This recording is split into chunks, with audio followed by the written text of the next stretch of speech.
Sir okay. మీరు అయితే pain relief అని జెప్పేసి చెప్తున్నారు. కానీ doctor Dheeraj pain relief and wellness centre అని అన్నారు. ఈ యెస్. వెల్‌నెస్ యాడింగ్ ఏంటి?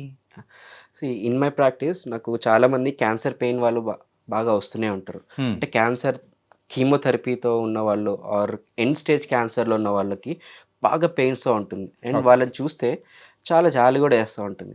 అంటే వాళ్ళు చాలా బక్కచిక్కిపోయి ఆర్ ఫేస్‌లో బాగా ముడతలు గానీ, బాగా యాహ్! నీరసం పడడం, కొంచెం దూరం నడిచినా అలసిపోవడం, జుట్టు రాలిపోవడం, ఇవన్నిటి కీమోథెరపీ వల్ల వచ్చే ఎఫెక్ట్ అంటారు. సైడ్ ఎఫెక్ట్స్ అది గూడా ఉండొచ్చు. అండ్ వాళ్ళకి క్యాన్సర్ పెయిన్‌తో కూడా చాలా బాధపడతా ఉంటారు. Yeah! So, cancer pain relief ఇవ్వడంతో పాటు we have to increase their quality of life. అంటే ఓకే. వాళ్ళకి మంచిగా ఓపిక రావడం, అపెటైట్ బాగా ఇంప్రూవ్ అవ్వాలి అండ్ స్ట్రెంగ్త్ రావాలి, ఇమ్యూనిటీ పెరగాలి. సో, వీటి కోసమే we are doing wellness therapies.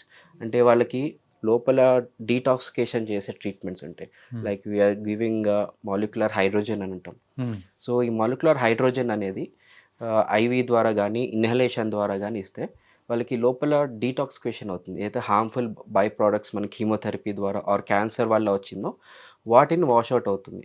So, వాళ్ళకి సెల్యులార్ లెవెల్‌లో యాక్టివేషన్ అవుతుంది. హ్మ్. అంటే మనకి మైటోకాండ్రియా అని ఒక పవర్ హౌస్ ఆఫ్ సెల్ అంటాం. హుహు. ఈ పవర్ హౌస్ ఆఫ్ సెల్ అనేది బాగా డ్యామేజ్ అవుతుంది. వాటిని మనం రిపేర్ చేస్తున్నాం అండ్ రీయాక్టివేట్ చేస్తున్నాం.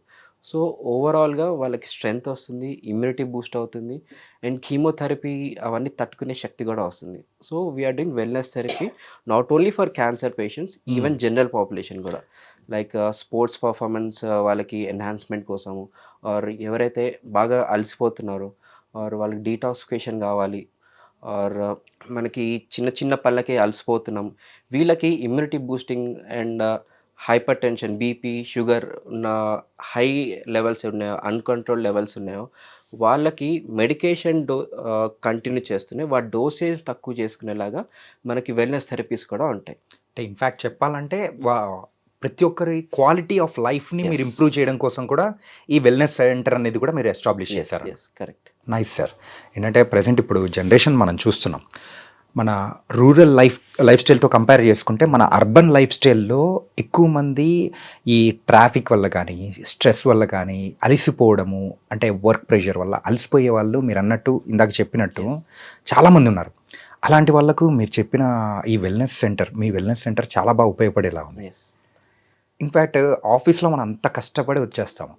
వచ్చిన తర్వాత ఇంట్లో పనులు చేయాలంటే అక్కడ చేయడానికి గూడా వాళ్ళకి హ్మ్. ఓపిక ఉండట్లేదు. యెస్.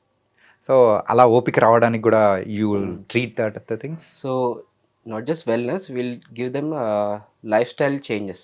ఓకే. అంటే వాళ్ళకి చేసే పనులు ఎట్లా కూర్చుంటున్నారు. ఫర్ ఎగ్జాంపుల్ ఒక సాఫ్ట్‌వేర్ ఎంప్లాయీ ఉన్నారు. సో, తను కుర్చీలో ఎలా కూర్చోవాలి హ్మ్.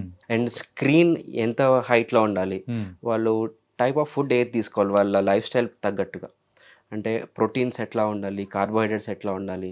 సో, వాళ్ళకి type of nutrition and rehabilitation అంటే ఎక్కువసేపు కూర్చున్నారనుకోండి, వాళ్ళకి 5-10 మినిట్స్ వాక్ చేయడం అడ్వైస్ చేస్తా ఉంటాం. సో దట్ బ్యాక్ పెయిన్ రాకుండా ఉంటుంది. స్క్రీన్ అనేది హెడ్, ఐ లెవెల్‌లో ఉండాలి. సో దట్ నెక్ పెయిన్ రాకుండా ఉంటుంది. హ్మ్. అండ్ వ్రిస్ట్ దగ్గరగా ఏమన్నా సాఫ్ట్ ప్యాడింగ్ లాగా ఉండాలి. టు హ్మ్. Prevent carpal tunnel syndrome. So ఇట్లాగా వాళ్ళకి ఒక్కొక్క ఆక్యుపేషన్ బేస్డ్ వాళ్ళకి మోడిఫికేషన్స్ గానీ, లైఫ్ స్టైల్ చేంజెస్ అడ్వైస్ చేస్తా ఉంటాం. అండ్ వీటితో పాటు will add a pinch of wellness therapies to increase the quality of life.